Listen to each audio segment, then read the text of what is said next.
My name is Christopher Smith. I come from a long line of Nikolais and Smiths. I'm from Kyuquot First Nation.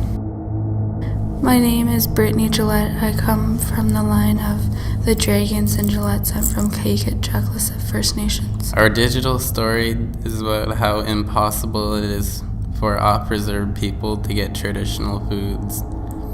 We went to Betty Nikolai for our story.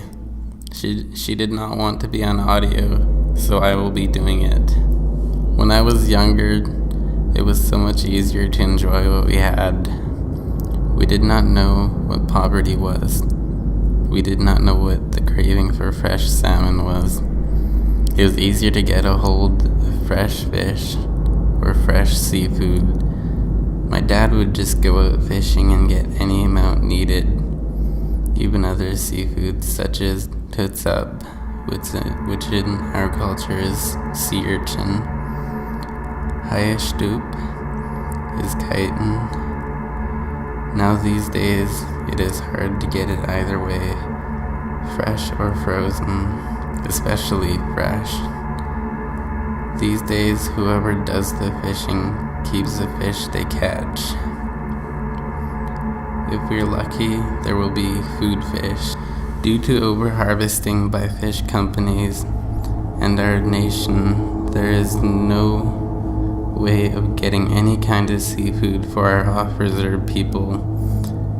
Between 1969 and 1972, a wildlife reserve in Alaska transported seals to Kyuquot, which is another source of extinction for our traditional foods.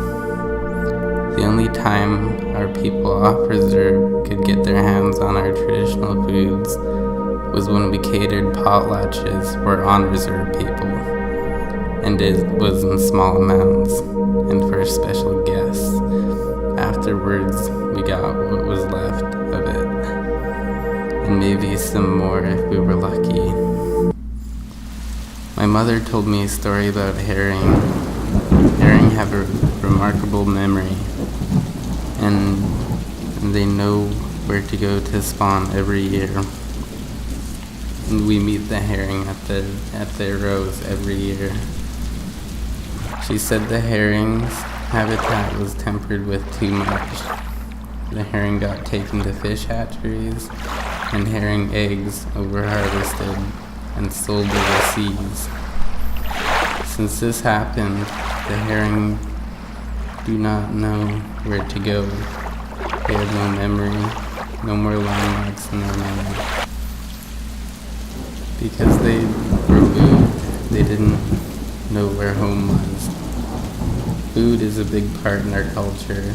So in conclusion, overpopulation of seals, overharvesting of seafoods, selling seafoods overseas, removement of species from their natural habitat has caused traditional foods to be very well impossible to get for our off-reserve people and is impacting our culture.